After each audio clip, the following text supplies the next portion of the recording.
Author's Pass.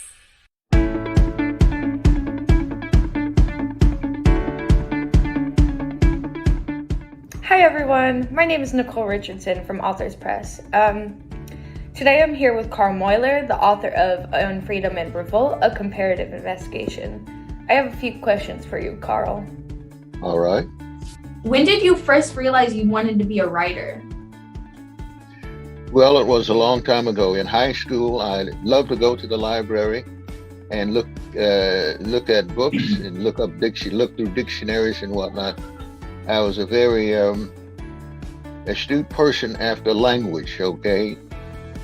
Majored in languages, French, Spanish, and German at college, West Virginia State University. And of course, that's where I got a bachelor's degree, and where I got a master's degree was at Case Western Reserve. It was a master's degree in French, okay? And when I got a PhD, I continued to continue with language in getting my PhD dissertation. So that's what we're talking about today, On Freedom and Revolt, a Comparative Investigation. So I've been a very after language person all of my life, I guess you could say. In fact, they used to my students, not my students in college or in high school, but my fellow students in high school used to call me Mr. Big Words. Okay. Mr. Big Words. So the business of language and the business of writing a dissertation, all of those things involve language. So because I also was certified to be an English teacher. So that was my native language as well as 3 foreign languages that I had contact with. Wow, that's a lot of languages. That's impressive. Mm-hmm. All right. What is the key theme or message of your book? The key theme, I'll give you a quote from Martin Luther King. I want to be my brother's keeper. So the theme of my book was the idea of getting people to get along, to respect other people, where there is freedom and justice, where there is equality, where there is really caring for other people, caring for yourself and caring for other people. Okay, I'm a Sunday school teacher, and that goes right along with the Holy Bible. Love for one another, love for your neighbor, okay? And that is what the theme of the book is all about, because there's so much hate going on at the present time as far as America is concerned, and I'm looking at some other places also, but nothing going on that I've been aware of that is like what's going on in the United States at the present time. Okay. Hate, not caring about other people, going around with pistols on your waist, killing other people that you don't know, never seen before, just going up, taking another person's life, all in the name of what I don't know, what they're attempting to do. But it's something that needs to stop. Now, the book itself, On Freedom and Revolt, has all of that categorized in it. It offers 21 solutions that we can pursue to stop the things that are going on right now. Instead of loving your neighbor and caring for your neighbor and respecting your neighbor and having hope for a decent relationship with your neighbor, we're simply going around killing people. Too much of that is going on, and it's wrong. It has to stop. And as far as Afro-Americans are concerned, and I am an Afro-American, we are getting the biggest brunt of it, of any of the racial groups that are in the United States at the present time. Okay. Yeah, I agree with you. There is a lot of violence going on right now, and it is very wrong. What was your favorite part of writing this book? Okay, I would say the favorite part of writing this book was after I put everything together and slept on it and let it sit for a good while before I finish it up.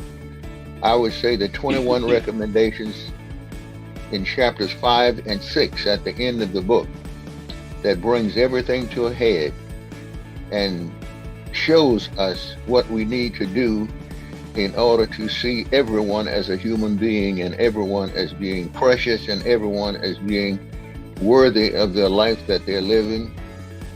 And again, going back to the theme of being a brother's keeper to everybody. I don't care what color you are, we're all human beings, okay? We've all got the same assets as far as the makeup of our bodies are concerned. We've all got feet, we've all got toes, we've all got ears, we've all got a tongue, a mouth, a heart, okay, internal organs and everything else. So no one is inferior as far as the manufacture of the human body is concerned by God in heaven. We're all the same. Organs in my body can be transferred and used for anybody else, a white person, green person, red person, or whatever kind of person. They're human beings just like I am, and I am a human being just like they are. And we do our best to sustain the life of each other and to become respectful brothers of one another. Skin is nothing but skin. It's a color to keep heat in your mind, in your body for some degree. It is not something that you can kill a person just because their skin is not white, because their skin is brown. It's terrible. Okay. Beautifully put. Tell us a little bit about your book. Well, to talk about the book, first of all, the book is a civil rights book. That's the way I address the book, because it's all about people getting along, people caring about one another, okay, respecting other people because they are human beings just like you are, and also doing the things that are pleasing to other people, pleasing to yourself, doing things for other people when you can, respecting children just as you would respect anybody else as far as a human being is concerned, and doing those things generally as a group, coming together as a group when things are not going right, to get together as a group in the way of solidarity, coming together to correct it. The job of an author, according to Albert Camus, is to keep civilization from destroying itself. That's what we should be doing. And that is what my book directs people to look at and to do. Everything is there in that book. I go back to the chapter 5 and 6 of the book, where the 21 recommendations on how to care, to respect, and to be your brother's keeper should be the main agenda, one of the main agendas that we all live by and live through from day to day. So it is a civil rights book respecting other people, and it is a book bathed in moral distinction, in moral love, and in moral respect for one another. That's what it's what? An aftermath of the Bible, the Holy Bible. It's because Martin Luther King is one of the writers of the book, and he was a theologian from the Crozer School of Theology. And it is in the book itself, in his comparison with Albert Camus, who, by the way, was an agnostic, but a moral and humanitarian agnostic, okay? He wanted people to care about one another. He wanted people to get along. He wanted people to stop killing one another, okay? And he wanted us to all live as brothers and sisters. That's what both men wanted. And that's what the book is all about. It is a book on human rights. It's a book on human caring. It's a book on human love. It's a book on getting away from things like wars, things that just been closed down in Afghanistan. Both men say that war is legalized murder. You think about that. War is legalized murder, and it should be stopped, because wars end up killing so many people when we could do and expend this same energy keeping one another alive. That's what the book attempts to show. And that's what the book attempts to bring to the presence of all the people who might read it, and the actions that they pursue every day in getting along with one another. Okay. Very beautifully put. Sounds like a very powerful book that a lot of people will benefit from. A lot of people label it as a masterpiece. I haven't done that yet, but I was just reading it for the third time, reading it through in preparation for this interview. And that's the same conclusion after I read. I felt good as I was reading that book. Boy, this is great. This is great. I didn't know I'd said that. This is great. It is indeed a masterpiece book, and it's written for the purpose of showing the power and goodness and morality and caring of these two men, both saying the same thing, one an agnostic and the other one a Christian, a Baptist preacher. Both great writers, however. Okay? Do you hope someday your book will become part of regular school curriculum? Absolutely. Absolutely. Anyone reading the book, if they have something that's contrary to what the book aims to present, I would put a bet on the fact that they will be changed, because you can't read through what's in that book and maintain the cold, hateful attitude that so many people have. That's my belief, okay? Because the book envisions love. The book envisions justice. The book envisions equality. The book envisions no more war. It's gone on too long and too much already in killing people and trying to get along with a war, okay? It doesn't do that. And other things there also that would change a person's attitude once they read it and once they look at themselves in terms of comparing who they are with what that book says human beings should be looking like, okay? Yes, ma'am. Wonderful. I think there's a very good chance it will become a part of school curriculum because of how moving your book is. How do you handle literary criticism? Okay. So far, the criticisms on the writing of the book and on what's in the book and what the book proposes to present as a consideration of how we should love and care for one another, okay? And I look at the book as a role model of what we can be if we get together in solidarity, if we get together in working with one another and caring about one another and living with one another and loving one another. Is going to cause a change in the person. Because what these men wrote in the book, put in the book, Camus and Martin Luther King, and what people are going to say about themselves, they're going to look at themselves through what that book says, okay? And they're going to realize that, hey, I've got to change something, because if there is a change in an attitude, it's going to be a change for the better, not for the worse. Because that book does not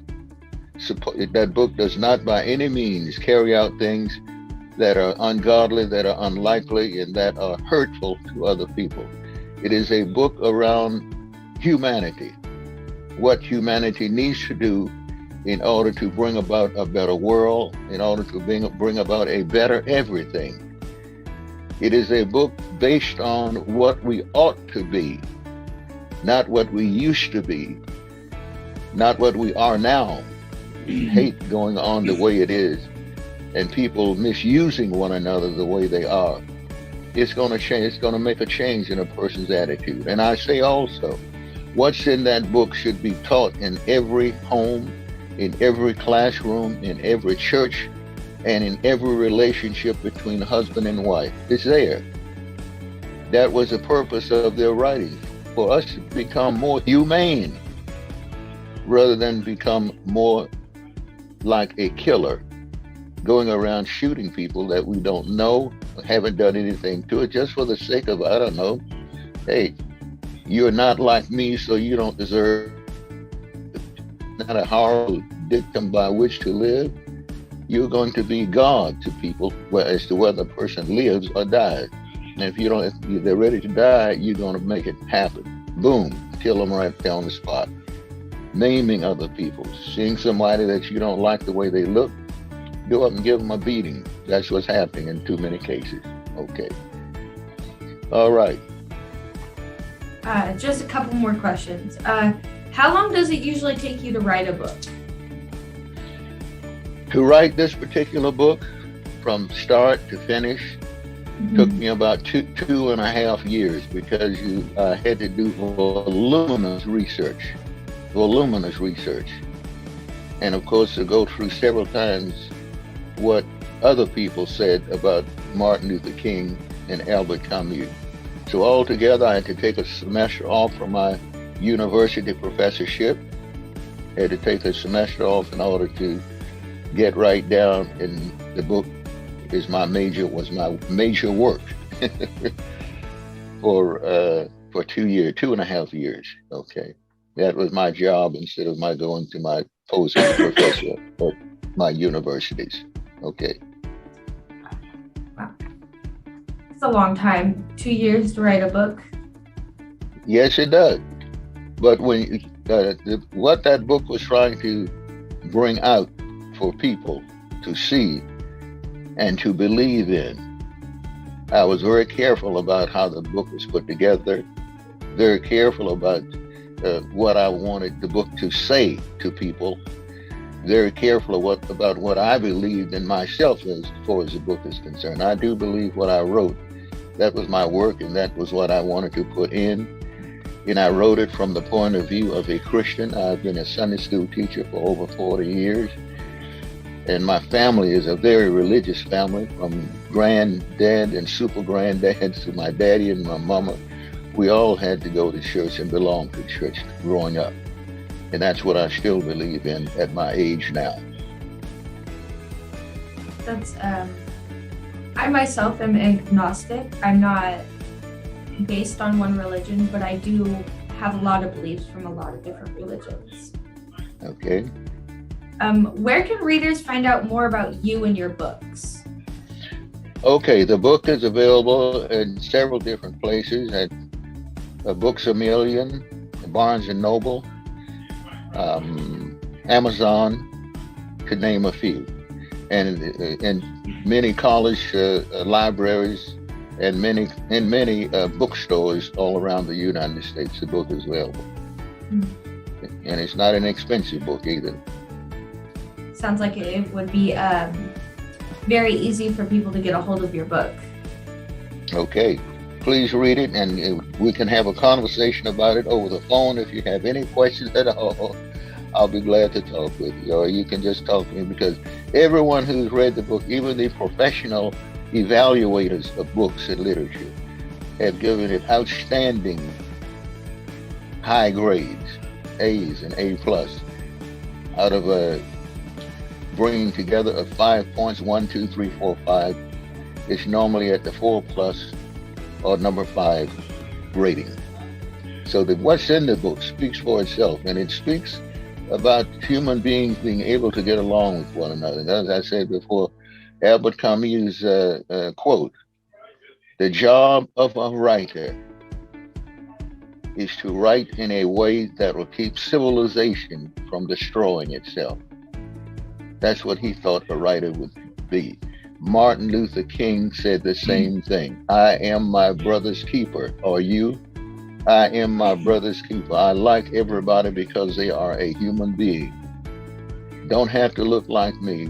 They don't have to have the color of my skin, but they do have the humanity of being a human being. And I respect that. I care about that. I love that. And I want to see people do the same thing. That's why I'm putting it in my book. I should be my brother's keeper. And I want everyone to love me as I love them. And as Martin Luther King said, I'm going to love people even if they don't love me, because Christ loved us all to the extent that he died for us. Very and deep. we should live for him. That's right. Okay, Miss. And I have one final question for you before we wrap this up. How do you feel about working with Authors Press? I think it was a great experience. I've respected Authors Press, of the companies, the publishing companies that I have worked with.